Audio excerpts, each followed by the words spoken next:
Mabuhay Kamusika, welcome, and how are you? This is Bob from Love Beyond the Sea. This is part 2 of Don't Try This at Home, Help for Harmony. We're going to balance out the negative things to avoid here with more positive things that I do for the good of my wife and our marriage that I want you to know about so that you can get off to a great start with your Filipina. And if you're interested, please subscribe to this channel. All I want to do is help men get married. You know, I married a Filipina. I want to share that experience with you.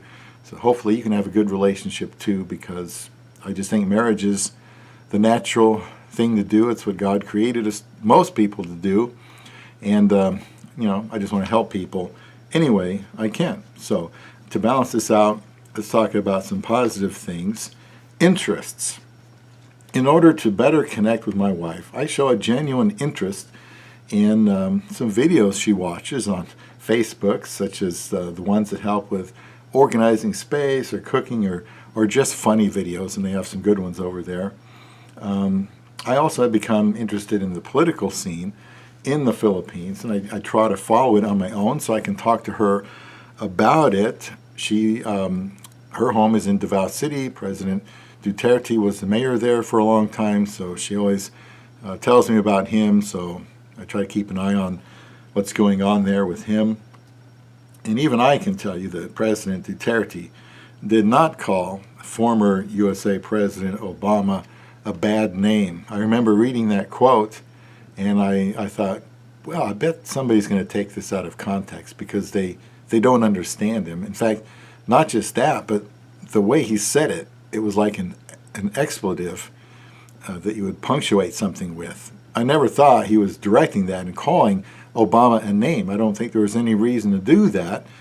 If we read what he said slowly and in context of the type of things he says, no, he was not calling Obama a name. And I know that because I'm more familiar with the Philippines than I had been before. So this quote was sensationalized by the international media, and by the way, so I've also endured shopping with her purses and shoes and so on. Sometimes she does this so she can, you know, sell to people back home or give to people back home, and I go along because she wants me there, and she finds it interesting enough to want me to be there. So is it a good thing for me to say, oh no, hon, that's boring, I'm not interested, I've got other things to do? You know, I should go if it's something that's that important to her. And that's just, you know, one example. If she wants to go to a show or go out and eat, those are things I should try to do as well. So being interested in the things that she is interested. If she shows me some videos of Filipinas singing or actors or whatever, I try to, you know, engage her in that and watch them and learn why she likes them. Now, encouragement. I try to be supportive in any way that comes up where it is needed. My wife had a tough experience at work a while back, and she told me she was glad that I was there for support when she needed it. And I've told her as much as possible I will defer to her wishes unless I am, you know, just not comfortable with it. So I want to do what pleases her, and I want to be supportive and encouraging of my wife. Along the lines of support, you know, I have been amenable to her working, and I'm thrilled we work at the same company and sometimes can take a break together or lunch together. And she's happy. I allowed her to work. You know, she always asks me, can I do this? Hon, can I do that? She asks me if it's okay if she sends her own money home. You know, if she wants to send money home to the Philippines that she earns. So we've got that system, you know, worked out now. Another way is when I told her she could go to school if she really wanted to. There's a community college a few miles away. She has a college degree from the Philippines. Now, paying for driving lessons for adults is another way I have supported her. But, you know, of course, I still had to go out and teach her, but I did pay for a class here, like 12 weeks, pay for a similar situation in the Philippines for her to get her off to a better start, be more comfortable learning to drive here in the U.S., which it's a lot more easy to learn to drive in. Compliments. I tell my wife often how smart she is, how good she is with gadgets, with fixing things. I'm not mechanically inclined at all. or good with computers, but my amazing Isa is. I compliment her on how neat and organized she is, how hard she works, that she has a good attitude at work, that she's a great wife, that I couldn't be happier with her. I tell her she is beautiful, a good lover, a good cook. I don't dwell in negative, but to be honest with you, it's kind of hard to find a lot of faults with her. She's not perfect. We have our moments, but we also recover from them and learn from these experiences. If you're telling her these things, that she's doing good, that's positive reinforcement, and she's likely to continue to do those things because she knows that you notice them and that it pleases you and you compliment her on them. I have many pet names for my wife, terms of endearment. I never call her by her name. It's more like Honey Bear, Beautiful, My Precious, Ping Ping, that comes from Viber. I won't explain. My Love, Sweetie, or Sweetheart. I call her this at work too. She calls me my love a lot. And my dentist, who is my age, a woman, told me that she thought that was great that we called each other by these names. You know, this dentist commented after hearing my wife say that a few times. She said, that's great.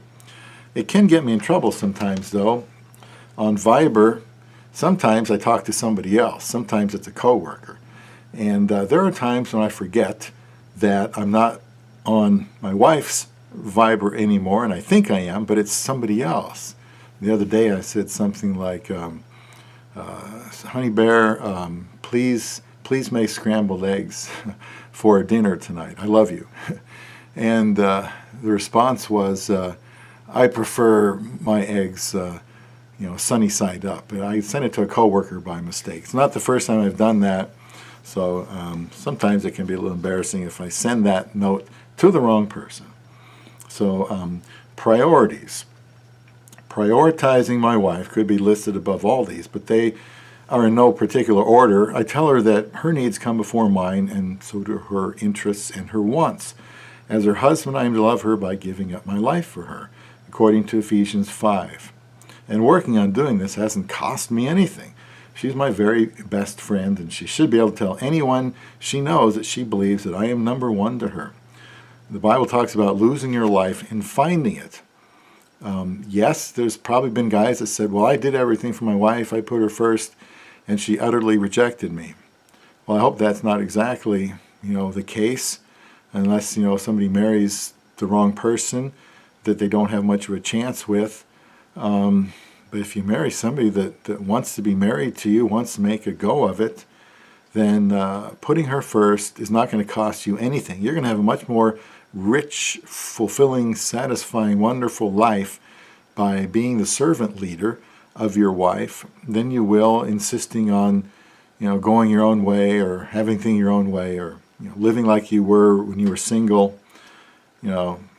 Trust me, putting your wife's needs above your own is a very good thing for you too. Family, allowing her to help her family or deciding to help them together somehow is good for your relationship. Now, I say hello to her mama, and my wife interprets for me, and I ask for updates on how her family's doing because they're important to me. Tell her that you love her family, and even if she works, it's helpful to offer help, although she might not want you to. I've also told her that she can go to the Philippines whenever she feels like she needs to. Just last night we were talking to a shy little niece of hers, and check the time here. My wife told me how to say, I have a gift for you in Filipino. Don't think I could remember it now. I'm not really good at stringing those words together very well, but I am so much looking forward to seeing her family. It'll be the third time for me to see them. Each time they feel more like family, I feel more comfortable around them, and hopefully they will feel more comfortable around me too. Prayer. Pray together, and don't forget to thank God for her when you pray to God and even when you pray with her. Pray about her needs for protection, for spiritual growth, for health, to be wise, to have direction in her life, and to be a mature, Christian and have mature Christian friends, and that she can be a good friend to others and help them mature. And these are just good qualities to pray for. Another one here, Maholkita, I love you. She needs to hear this often with actions that support it. I've made it a habit to kiss her before I even get out of bed, stroke her hair, her cheeks, rub her shoulders, tell her again that I love her. I tell her I love her even if we had a clash earlier. It may be harder to do, but I know I need to say that. It really doesn't matter how I feel, because love has nothing to do with how I feel. I love her because God commands me to, because he loved and loves me. And feelings happen when you determine that you are going to devote yourself to this person. There may not be feelings, strong feelings, when you get married. That's okay. But if you're loving each other properly, I do believe she's going to develop strong feelings for you. And you're going to develop those strong feelings for her when you have the right perspective going into it. So most of this is probably best for after you're married, but to some degree you will want to adopt this when you're in a serious relationship with a Filipina. When you begin a relationship with a Filipina, try to use simple, composed, clean, positive language. I'm just giving you some insights that you will find useful as you go about pursuing a wife from the Philippines, as I did. And I could not be happier with mine. Perfect? No. Perfect for me? Oh, which means yes. Probably my favorite Philippine word. Oh, it's spelled oh, which means yes. I probably mispronounced even those two letters. But these efforts will help you have harmony with your love beyond the sea.